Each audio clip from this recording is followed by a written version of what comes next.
И здраво на сите, добро дојдовте во нова епизода од Патот кон себе. Јас сум Бојан Стојковски, а ние денеска се дружиме со ново видео.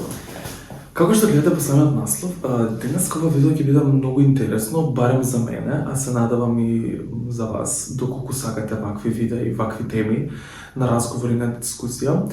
Денешната тема е 5 мои омилени книги што ми оставиле најголем впечаток, дури сум ги читал и откако сум ги прочитал.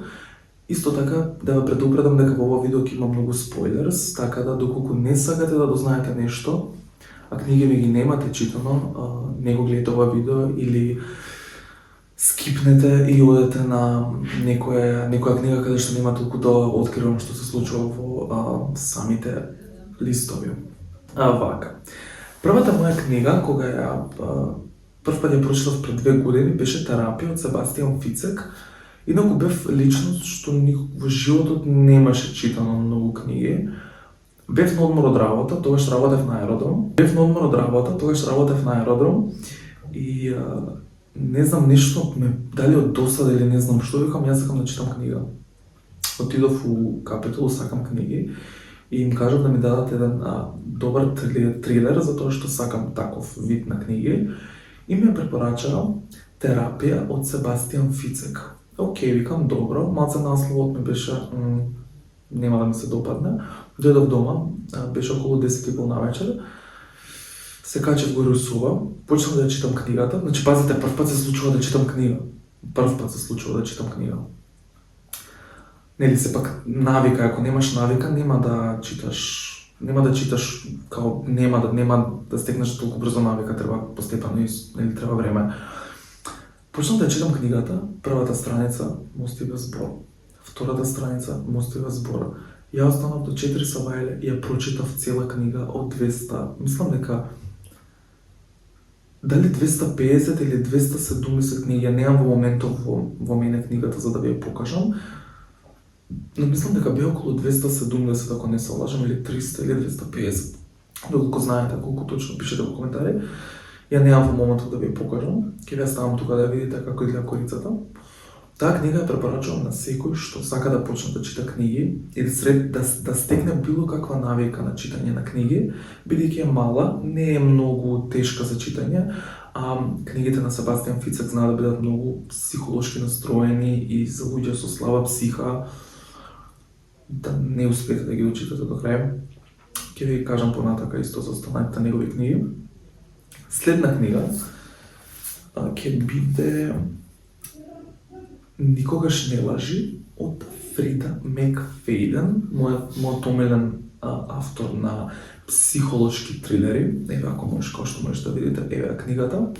Книга ја прочитав за 2 до 3 дена, мислам дека. Кога ја купив книгава, имав многу предрасуди дали ќе ми се допадне, затоа што позади ова што го пишува на самата книга, ќе ви го прочитам сега. Еден нов брачен пар е во потрага по куќата од нивните соништа. Но кога го посетуваат големиот изолиран имот, кој некогаш е припаѓал на докторката Адриан Хейл, позната психијатарка, која исчезнала без трага пред 4 години, опасна снежна бура ги заробува на имотот. И не остава простор за заминување оттаму додека бурата не заврши. Барајќи некоја книга за да се занимава додека вењето не стигна, Триша случајно пронаоѓа една тајна соба каде има аудиозаписи од секој можен пациент кој доктор Хейл некогаш го правила интервју, правила терапија, сесија.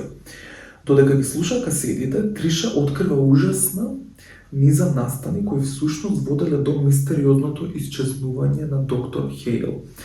Триша ги слуша касетите една по една до доцна во ноќта.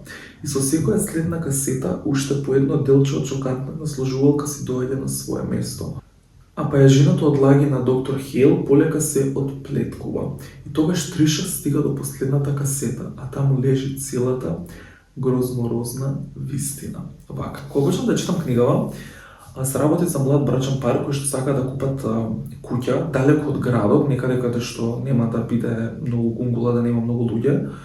Наоѓаат една куќа и они одат да ја гледаат таа куќа, меѓутоа дори одат да ја гледаат таа куќа далеко во шумите, почнува да има огромна снежна бура, каде што колата ги остава на сред пат и они не можат да проложат да се движат со самиот автомобил. Сепак они се близко до самата куќа, пешачат до таму, каде што е лизгаво, каде што има лед, има снег, има дожд, има све. Доаѓаат до самата куќа, тука не ги пречекува никој, гледа дека целата куќа е упрашина. Вратата, ако добро се сеќам, дали сама ќе се отвори или ќе најдат некаков клуч, нешто така, мислам дека беше, или некој што им ја изнајмува куќата ќе им пратеше порака дека клучот се наоѓа таму и таму, нешто така беше, не ме земете за збор, одамна ми е прочитана, не паметам добро. Ќе влезат внатре, ќе влезат во дневната и во дневната ќе има огромен портрет од доктор Хейл, закачен над самиот камин. Тоа ќе биде малку чудно, нели? Они се уште не знаат која е таа доктор Хейл, затоа што нели Триша се уште не влегла во таа тајна соба да ги најде касетите. Една вечер, пошто нели ќе биде веќе досадно, не може да заспие, Триша ќе влезе во таа соба и ќе ги најде касетите и ќе рече добро што можам да изгубам и така ми е досадно, ќе се занимавам со нешто, нели нема да кажам на никого. И Триша почнува да ги слуша касетите една по една, каде што нели открива дека сепак тие касети се на психијатарот Хейл. Почнува да се случуваат многу јаки пресврти. Јас би сакал да ви ги кажам и може ќе ви кажам еден пресврт, но тоа ќе го ставиме за крај, затоа што сепак нели ако некој го гледа видеово и сака да ги гледа, да ги чита овие книги, не би сакал да дознае какви пресврти има, затоа што тогаш нема да ви биде интересно. А исто така, ќе се снима и филм по оваа книга, така да Фрида работи со полна парија и со многу гор на нејзе и да издава уште многу вакви парчиња. Така да, оваа книга ја ставаме на место број 4, на место број 5 беше книгата Терапија, така да останете до крајот на ова видео да видиме што ќе се случува понатака. Следна книга е исто така од Фрида. Книгата се вика Одел Д. Се работи за младо девојче кој што е на факултет и кој што треба да дојде на пракса во психијатрска болница, трета смена. Се случува така што нејзина другарка ја носи на работа, нели, трета смена да биде као во психијатрската болница.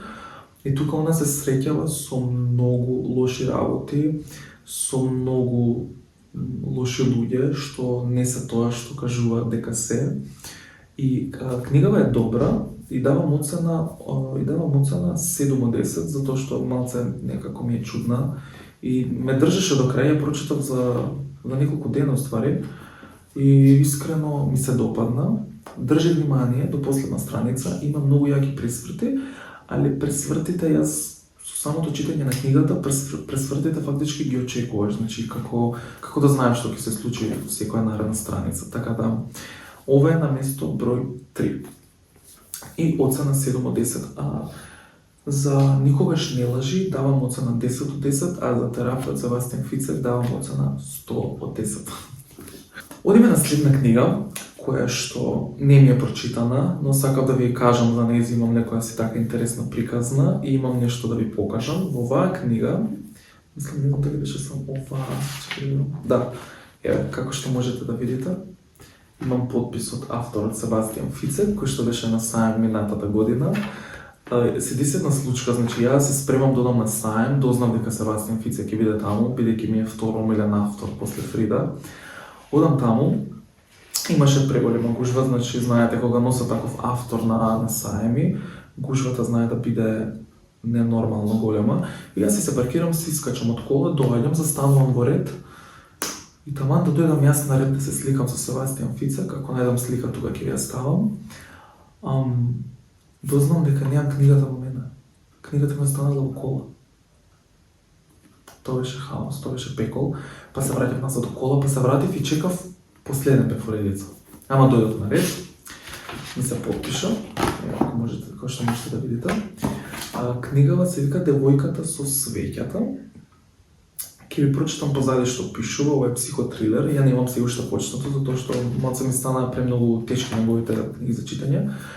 Али ќе ви прочитам чисто да знаете доколку сакате да купите, да знаете за што се работи. Пред 11 години Алма била дадена на посвојување под мистериозни околности додека се уште била бебе.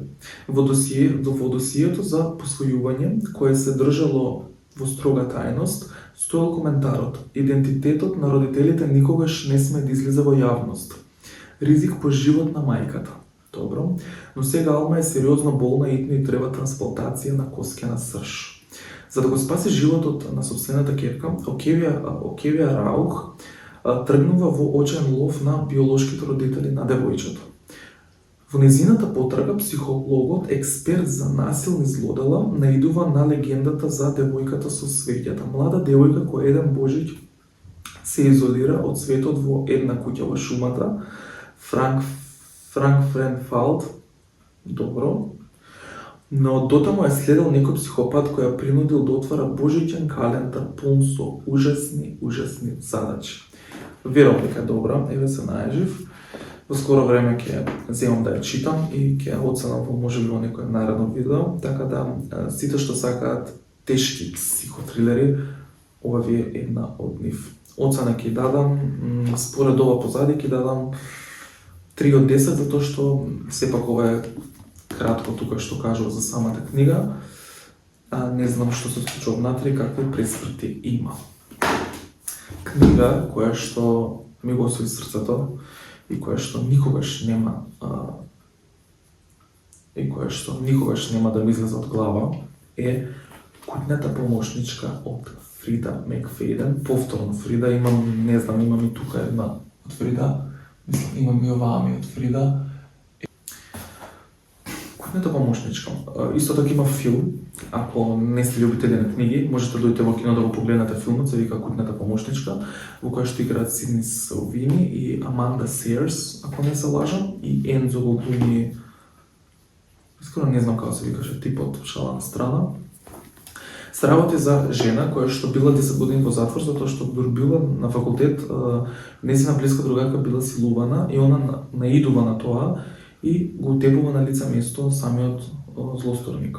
И лежи во затвор 10 години, искача од затвор, има досие отворено, но мора да работи и наоѓа работа како куќна помошничка, каде што какви пресврти. И пресвртите во книгата се многу побрутални од самиот филм, но сепак вајда не може да на филмот да покажа толку лоши и злобни работи. Се идентично прикажано и изреализирано и ставено фактички во реален свет, многу подобро од книгата, но сепак секогаш би одбрал книгата. Така да има многу јаки пресврти, нема да ви кажам што точно се случува, затоа што сакам да ја прочитате и да ја купите и да видите за што станува збор, така да се надевам дека ќе ви се допадне. Оцена и давам 10 од 10, филмот 7 од 10, затоа што очекувам барем дека една сцена што има тука ќе биде иста како на филмот, меѓутоа не беше така. Следна книга што исто така нема во мене е Без каење, која што го гледав филмот и ја прочитав книгата. Филмот е исто така направен многу добро според книгата, али мене книгата ми се допаѓа многу повеќе затоа што реално многу е побаво кога читаш, отколку да гледаш филм, но кој како си било и на кој како му е желбата, нели сепак. Луѓе сме сите имаме различни желби, сите различно сакаме некои работи, така да искрено не очекував дека ќе има многу лош пресврт на почетокот таа книга. Таа книга од Колин Хубер, имам од нејзе една книга само, дадена ми е на заем, ќе ми ја вратат важи, никад. Ќе си купам исто така уште една. Многу лош пресврт имаше на почетокот, што искрено и многу тажен, шала на страна многу тажен, значи немам зборови. За таа книга ќе дадам збор, ама сепак крајот ми се допаѓа, крајот е убав, крајот е љубов, крајот е свадба, романтика, како што нели сите книги имаат среќен крај, па така и оваа би дал оцена 8 од 10, а филмот 10 од 10 затоа што беше многу подобар од Куќната помошничка. Следна книга имам исто од Фрида, се вика Дечкото, која што не ми е прочитана бидејќи на англиски книгите ме боли глава да ги читам, но ветувам можеби некогаш ќе дадам шанса. Ова се работи за жена запознала дечко, нешто се дешава со дечкото, не знам точно што, но доколку имате вие прочитано, пишете во коментарите дали можеби ви се допаѓа. Оцена би дал 1 од 10 затоа што ја немам прочитано. Следна книга исто имам One by One од Фрида. Се работи на група луѓе кои што одат во шума, се дешаваат убиства, се дешаваат паранормални ствари, не ми се допаѓа, не ми остави никаков убав печаток оваа книга, така да давам оцена 2 од 10. И за крај, една од моите најомилени книги што секогаш ќе ми оставаат убав печаток е, погодете што, мојата книга Не верувај никому или Trust Nobody, која што се продава на Амазон и е преведена на англиски јазик. Лично јас ја имам преведено и сум многу горд за тоа, искрено. Тоа што можете да видите. Ова е моје дело и не ми се верува, искрено. Се работи за група на пријатели кои што заминуваат на викенд, но не сваќаат дека тој викенд ќе биде кобен и последен викенд, така да не откривам ништо затоа што кај нас се уште не излезена. Тие што сака да ја нарачат на Амазон, слободно можете пишете Trust Nobody на Амазон Бојан Стојковски и нема друга книга со ово име, ќе ви излезе веднаш. Така да доставането е малку скапичка, но ништо страшно. Дури прологов искрено ќе го вакво, знам што значи. Месечината прелоша ладен сребрен стија и брзо ли раната капена, смесна длабоко во шумата, не ви откривам ништо, не сакам да откривам ништо. Сите луѓе што прочита англиската верзија и тие што има испринтана верзија од македонската верзија, ми кажа дека сум бил во ранг со Фицек и дека се многу горди на мене, особено мајка ми, стрина ми, тетка ми, другата тетка, другарка ми Кристина, другарка Мели и сите останати луѓе кои што има можност да ја прочитаат. Имате и можности вие да ја прочитате мојата книга, односно првите 10 глави, а тоа се наоѓа на Wattpad, како и да се нарекува. Таму имате онлайн на македонски, така да слободно ќе оставам линк доколку можам доле во дескрипција да можете да дојдете и да ги гледате, да ја прочитате. Исто така имам и уште неколку кратки хорор приказни кои што таму ги имам напишано, како например Девојката од езерото, Една од оние ноќи во Калитеја, На брегот на Охридското езеро, Не верувај никому. Мислам дека уште една имаше, но не се сеќавам. Така да, драги мои, тоа беше се за денешното видео. Јас се надам дека уживавте, дека барем малку ви беше интересно ова видео. Ви благодарам многу што ме следите. И ова видео дам сега да го едитирам за да го објавам денеска. Се надевам, се извинам што често нема вакви видеа, затоа што не ми доаѓа идеја да снимам секој ден. Знае да ми доаѓа идеја за 2 недели, за 1 недела, но се трудам колку што можам, бидејќи имам други обврски, се спремам да одам во Хрватска, вежбам, работам истовремено и малку сум уморен, плюс пишувам уште една книга, така да малку сум турбо периодов, но знам дека се еден ден ќе вреди и ќе има своја смисла за се. Ве оставам во добро здравје, ве оставам со позитивни мисли, ве оставам со позитивна енергија, а ние се гледаме во некоја наредно видео. Чао, чао!